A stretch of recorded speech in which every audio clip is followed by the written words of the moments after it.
5 seconds. Start. Madam, I would like to speak on several items dealing with the various aspects of the operational side of the Indian Railways. Firstly, we have to take into consideration that after partition, the Indian Railways had to bear a great strain. A lot of disturbances did happen in the very structure of the railways, and it was with great foresight that it could be met so well. The first thing that occurs to us is about the rolling stock. The rolling stock is very important because India used to import a large number of engines and so many other things which are associated with the operational side.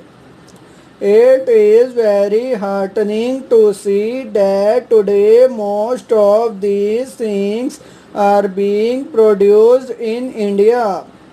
Recently, I had the privilege of visiting some of these factories, especially the Chittaranjan factory, and I saw that the recent manufacture of an electric engine was something indicative of the wonderful achievement. Steam engines and diesel engines are manufactured, the later ones at Varanasi. These have gone a long way in meeting the demands of the railways sufficiently.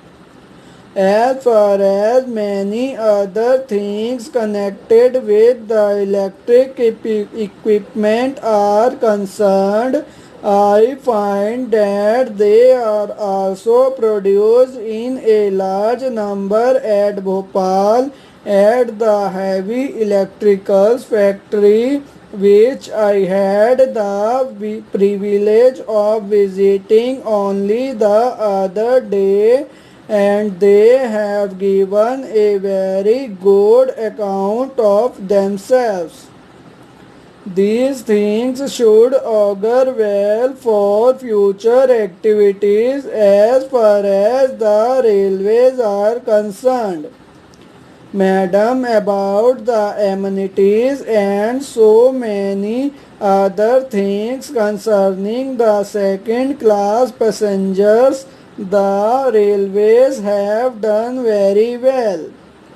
A democratic government as it is has to look to the needs of the second class passengers who subscribe to the tune of 80% of the railway's revenue.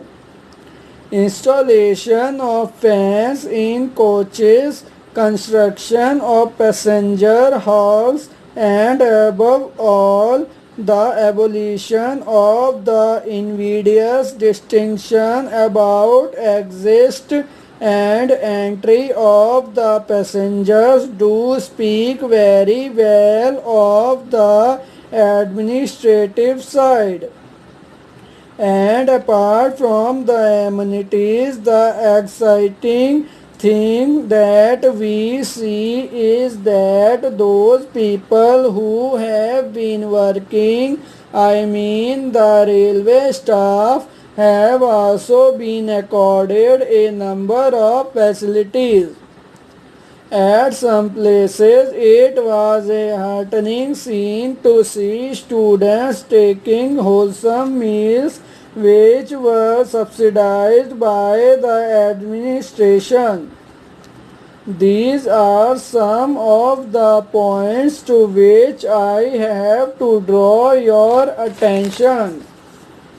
After having given my thoughts to these things, I would like to speak on certain matters which have engaged my attention currently.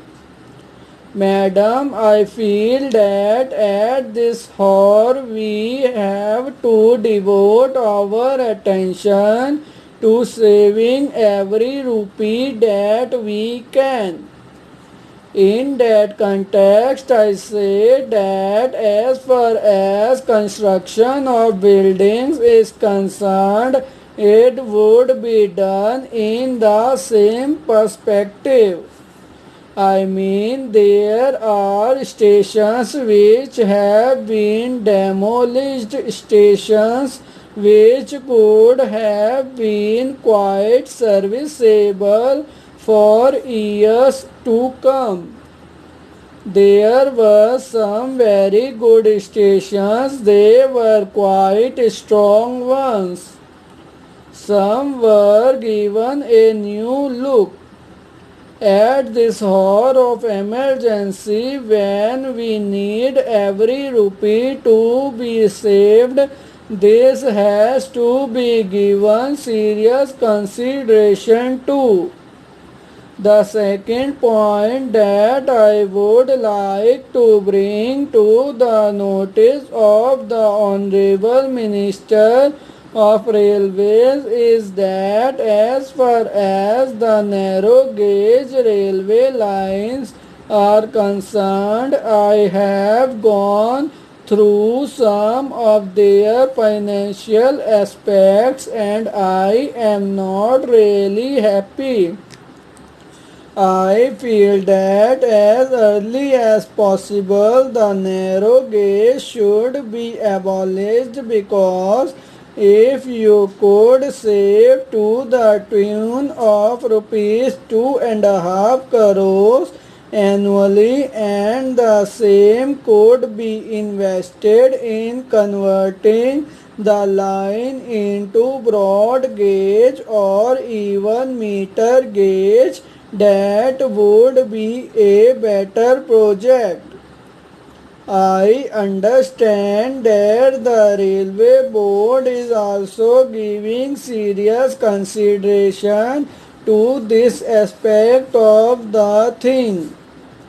Now I would like to draw the attention of the Honorable Minister to a very important factor, as is the progress made in other democratic countries in the matter of our railways. Also, we should try to make it more modern.